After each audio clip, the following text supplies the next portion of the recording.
नमस्कार, मी प्राची. मी तुम्हा सर्वांचं पुन्हा एकदा माझ्या वसुदैव कुटुंबकम या यूट्यूब चॅनलवरती स्वागत करते. तर आज आपण कोणत्या देशातल्या आणि कोणत्या रायटरची आपण ओळख करून घेणार आहे, ते आता तुम्हाला कळेलच. शेरी लॅपेन. शेरी लॅपेन is a Canadian novelist born 1960. Her famous novel, The Couple Next Door, हे तुम्हालाही सगळ्यांना माहीत असणार, was a best seller in Canada as well as in other countries in 2016. She is a lawyer and teacher before becoming a novelist. Her first book was published in 2008 and name of that novel was Things Go Flying. Second novel Happiness Economics was a Stephen Leacock Award finalist in 2012. आज आपण शेरी यांच्या She Didn't See It Coming, published in July 2025 या नॉव्हेलचा suspense आपण अनुभवणार आहे. अर्थातच तुम्हाला कळलं असेल की ही कादंबरी सस्पेन्सपूर्ण नॉव्हेल आहे आणि तुम्हाला उत्सुकता पण लागली असेल की कोणत्या प्रकारचा सस्पेन्स ह्याच्यामध्ये आहे. आता मी तुम्हाला हे सांगेन की ह्या लेखिकेचं हे एक वैशिष्ट्य आहे आणि ते म्हणजे ह्या कादंबरीमध्ये शेवटच्या पानापर्यंत तुम्हाला सस्पेन्सचा ताकास्तूर लागत नाही, की बाबा ही घटना जी घडली आहे, ही ह्याने केली का तिने केली? तिने केली का ह्याने केली? तर ही जी एक साखळी म्हणा, याचा थरार जो आहे, तुम्हाला पूर्णपणे शेवटच्या पानापर्यंत तुम्हाला खिळवून ठेवतो. अक्षरशः म्हणजे कादंबरी तुम्ही खाली ठेवूच शकत नाही. तर आता आपण कथेकडे वळूया. ओके. तर आता ह्या कथेची जी मुख्य व्यक्तिरेखा आहे, ब्रायडन. ब्रायडन नावाची एक 35शीतली अतिशय सुंदर, हुशार अशी ही स्त्री आहे. ओके.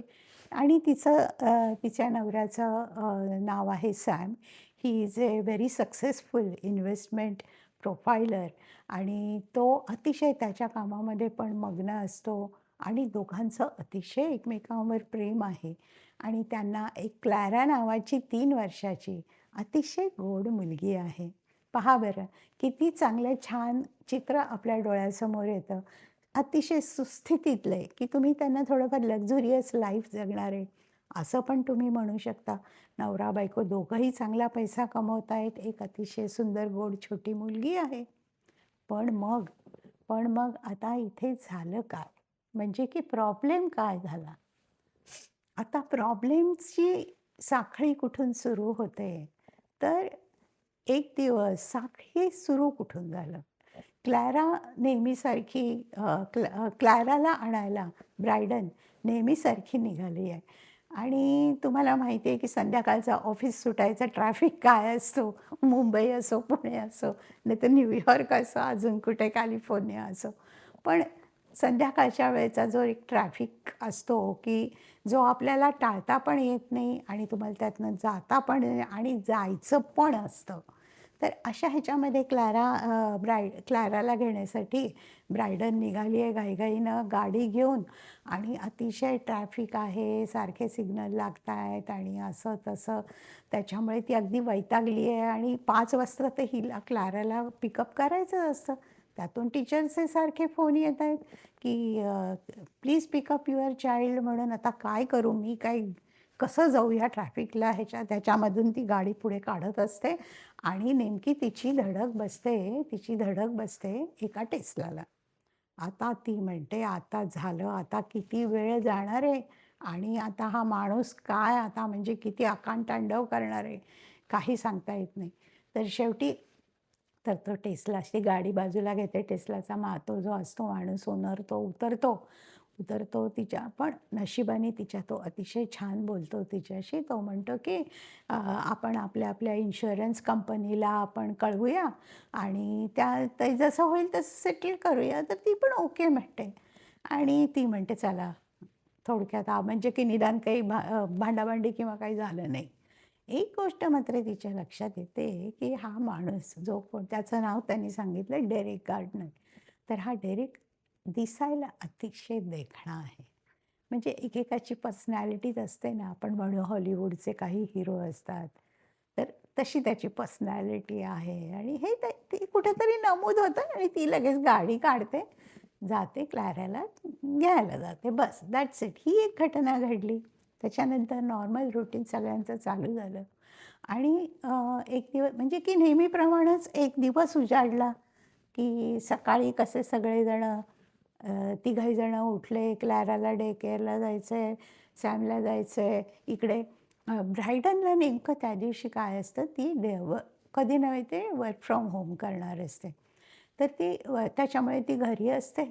मग तिघंही एकमेकांना नेहमीप्रमाणे अगदी हग करून वगैरे बाय-बाय वगैरे सॅम निघून जातो. क्लॅराला सोडून झालं. आता क्लॅराला आणायची जबाबदारी पण ब्रायडनचीच असते.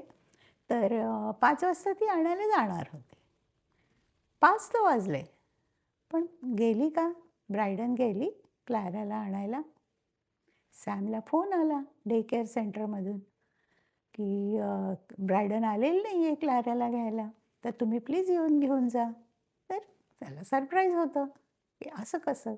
की क्लॅराला आणायची जी ड्युटी होती, ती म्हणजे ब्रायडन अशी आई नव्हतीच, की जी त्याच वेळेला दुसरीकडे कुठे निघून गेली असेल आणि आज तर ती घरी पण होती. पण दॅट्स ओके काहीतरी झालं असेल असं म्हणून तो जातो क्लॅराला आणतो. क्लॅराला घेतो आणि घरी येतो. घरी येतो बघतो तर हिची गाडी खालीच आहे. घरामध्ये दार उघडून जातो. दार उघडून जातो तर घरी पण पर्स-बिर्स सगळं जसेच्या तसंच आहे. आणि पण ब्रायडन तर नाही आहे. ब्रायडनला हाक मारतो. फोन बघतो तर फोन तिथेच पडलेला आहे. म्हणजे ही जस्ट सरप्राईज म्हणजे कारण असं असं कधी घडायची म्हणजे कारणच काय म्हणजे कधी वेळच आली नव्हती आणि ब्रायडन मुळात तशी आई नव्हतीच, की काहीच कळवलं नाही. सॅमला पण कळवलं नाही, की मी जाऊ नाही शकत आहे आणि असं-तसं काहीच नाही. आणि ही गेली कुठे?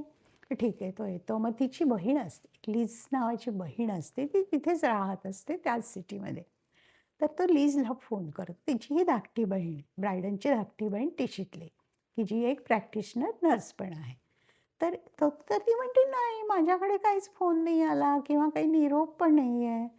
मग त्याला फारच आश्चर्य वाटतं. मग तो तिची एक जिवलग मैत्रीण पेज नावाची आहे, की ते नेहमी एकमेकींच्याकडे जाणं येणं वगैरे सगळंच असतं.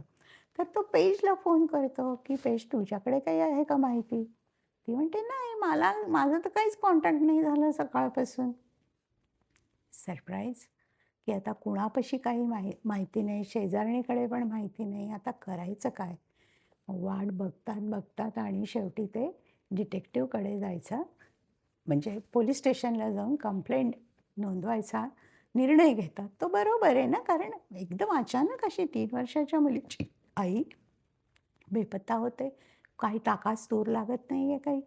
तर मग ते डिटेक्टिव्ह जैन आणि किलगिरी यांच्याकडे ती केस जाते. तर मग ती सगळी माहिती विचारते डिटेक्टिव्ह जैन काय सगळी घेते व्हॉटर प्रोसिजर फोटो-बिटो सगळं घेते. विचारते काही प्रॉब्लेम झाला होता का? भांडण झालं होतं का तुमचं, की ज्याच्यामुळे ती निघून गेली आहे? का तुमचं कोणाशी म्हणजे काही म्हणजे काय असू शकतं? तर तो म्हणतो आमचा अगदी म्हणजे काहीच प्रॉब्लेम नाही आमच्या दोघांच्यामध्ये वगैरे असं सगळं सांगतो. मग ठीक आहे ती सगळी माहिती जरी तिला शंका असली तरी ती सगळी माहिती करून घेते आणि मग ती मग आता इथून त्याच्यापुढे तिचं सगळं तपासाचं चक्र तर चालू होणारच ना पूर्णपणे, की कंप्लेंट झालेली आहे. 3 वर्षाच्या मुलीची आई आहे ही. अतिशय हुशार वगैरे, दिसायला सुंदर आहे. सुंदर आहे आणि तर काही पण घडू शकतं हिच्या बाबतीमध्ये. म्हणून मग ती कसून तपासणी करून घ्यायला सुरुवात करते, की सॅम बरोबर हे ते. तर सॅमची तर भरपूर उलट तपासणी होते. त्याच्यानंतर लीज लीज हे जे बहीण आहे ना, ही थोडं वेगळंच रसायन आहे बरं का. म्हणजे ही तिशीतली मुलगी आहे. मुलगीच म्हणूया आपण तिला. शी इज अ प्रॅक्टिशनर नर्स आणि एकटीच आहे म्हणजे शी इज अ सिंगल लेडी आणि थोडंसं कुठेतरी ब्रायडन जास्त दिसायला सुंदर आहे, हुशार आहे. आई-वडील पण जरा तिच्याच बाजूने जास्त असतात, म्हणजे तसं नसतं. पण तिला असं वाटत असतं आणि एक थोडंसं एकलेपणा असतो तिच्यामध्ये. कोणी बॉयफ्रेंड वगैरे कोणीच नसतं, लग्न झालेलं नाहीये. मैत्रिणी वगैरे पण असं काही नाही जास्त. त्याच्यामुळे ती ना, ती सोशल मीडियाची ॲडिक्ट झाली आहे ती. आणि ते सोशल मीडियाचं ऑब्सेशन आपण म्हणतो ना, तसं म्हणजे की तिला थोडं झालेलं असतं.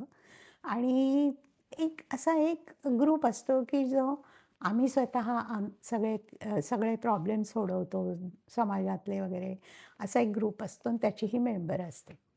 आणि मग हळू म्हणजे की ही अशी आहे. मग तिचं सगळं इंटरोगेशन चालू असताना थोडी विचित्र वाटते ती जेनला, डिटेक्टिव्ह जेनला. पण म्हणजे असतं, माणसाचे स्वभाव असतात. कुठेतरी काहीतरी थोडं तिला वेगळं जाणवतं या लीजबद्दल. मग ती पेजचा पण इंटरव्ह्यू घेते. तर पेज म्हणते, की "नाही, आमचं तर म्हणजे की आम्ही कॉलेजपासूनच्या मैत्रिणी आणि आम्ही सगळं शेअर करतो एकमेकींच्या बरोबर." मग ती म्हणते, "मग आता ती काही बोलली होती का? म्हणजे की काही घडलं होतं का काही?" तर ती म्हणते, की नाही, नाही असं काही." मग ती म्हणते, "ह्यांची काही कोणाची अफेअर्स वगैरे काही होती का कोणाची सॅमचं किंवा याचं, हिचं, ब्रायडनचं कोणाशी?" ती गप्प बसते. म्हणजे ती म्हणते, "नाही, नाही, इट्स अ परफेक्ट फॅमिली" वगैरे परत सगळं तेच सांगते. मग आता करायचं काय? तर आता जैन म्हणजे की सगळं शोधता म्हणजे सगळं तेच नेमकं सोसायट्यामध्ये कितीही हाय सोसायटी म्हणलं, तरी तिथले CCTV कॅमेरे सगळे काही चालू नसतात. आपल्यालाही अनुभव आहे. 2-4 चालू असतात. 1-2 अंडरग्राउंड जे पार्किंगचे होते, ते बंदच होते. त्याच्यामुळे म्हणजे ते सगळी तपासणी केल्यावर काहीच फारसं जैनच्या हाती लागतच नाही म्हणजे. मग आता कसून चालू आहे ती बरं बाहेर पडताना पण कुठे दिसलेली नाहीये कोणत्या कॅमेरामध्ये किंवा कोणी बघितली आहे वगैरे असं काहीच नाहीये. तर आता शेवटी म्हणजे की सगळ्यांचे धीर सुटतात, घरातल्यांचे पण धीर सुटतात, की जसा-जसा काळ थोडा-थोडा पुढे जातो आणि अशा वेळेला तो थोडा काळ पण आपल्याला खूप मोठा वाटतो. खरं आहे ना? तर असं करता-करता शेवटी जे शिकारी कुत्री आणलेली असतात, त्यांना ब्रायडन्स सापडते. पण ती कशी सापडते बिचारी? तर ती त्या सोसायटीच्या स्टोरेजमधल्या ठिकाणी एका मोठ्या सूटकेसमध्ये तिला कोणीतरी संपवून तिथे तिला ठेवलेलं असतं सूटकेसमध्ये. ही घटना जेव्हा समोर येते, तेव्हा म्हणजे की सॅम, लीज या सगळ्यांचं मनोधैर्य जे कसंबसं त्यांनी ठेवलेलं होतं, ते पूर्णपणे जातं. आता इथे तिचे ब्रायडनचे आई-वडील पण लीजकडे आले, दुसरीकडे असतात ते. ते तर पूर्ण कोलमडून पडतात.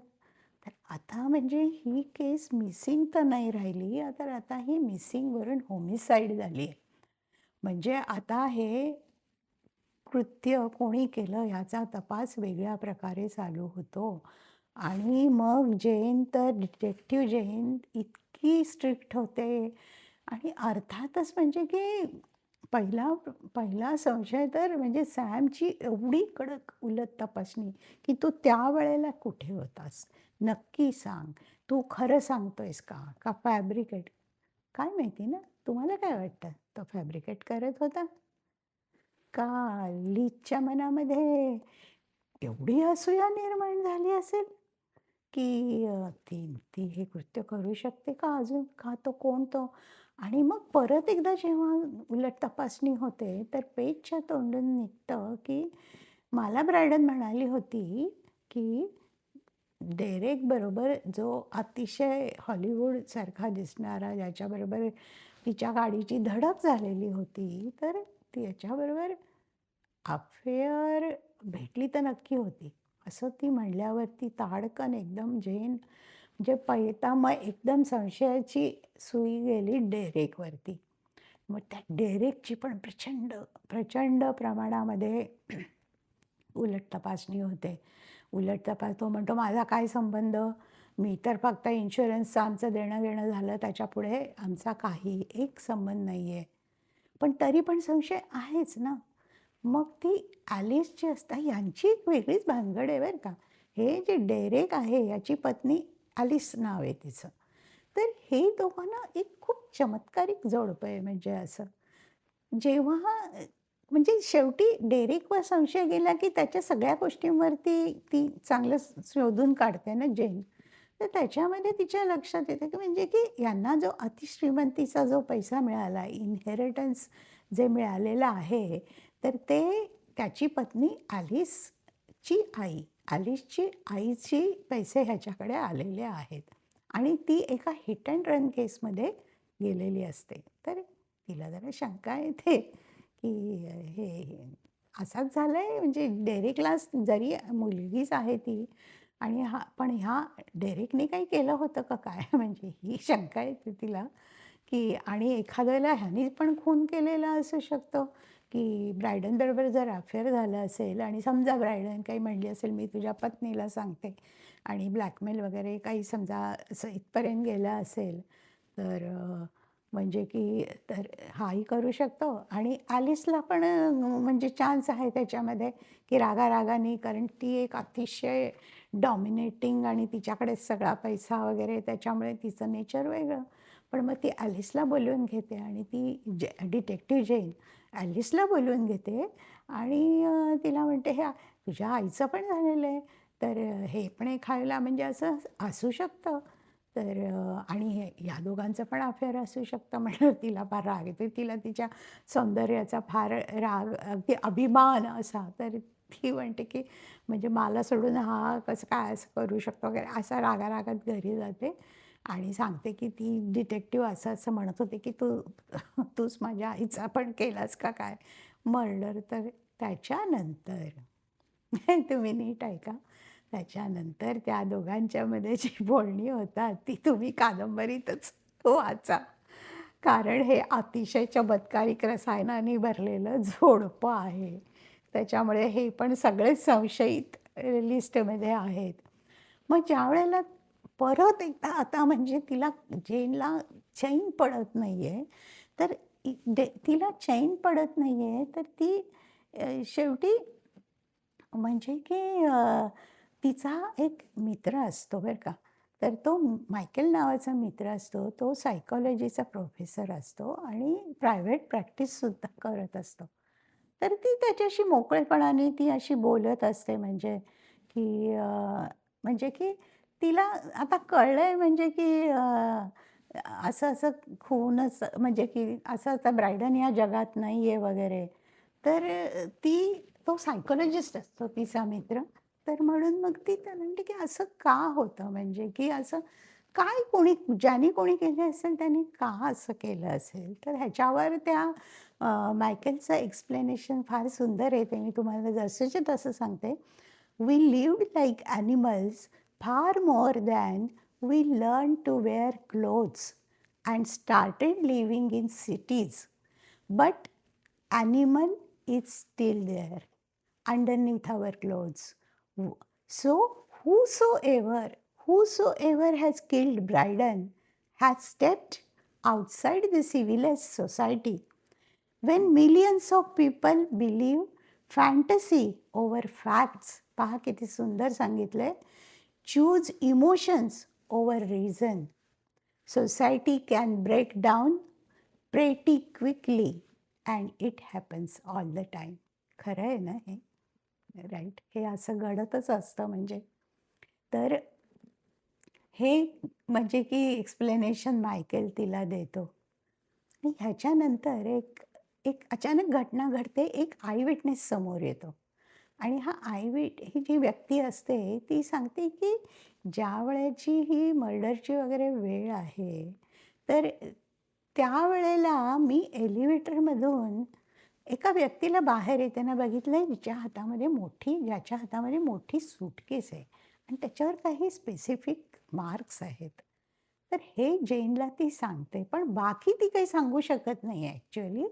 पण हे सांगते आणि एक गोष्ट सांगते, एक मर्मभेदी गोष्ट सांगते, की त्याच वेळेला त्या व्यक्तीचा रिंगटोन वाजला, की जो अतिशय युनिक होता.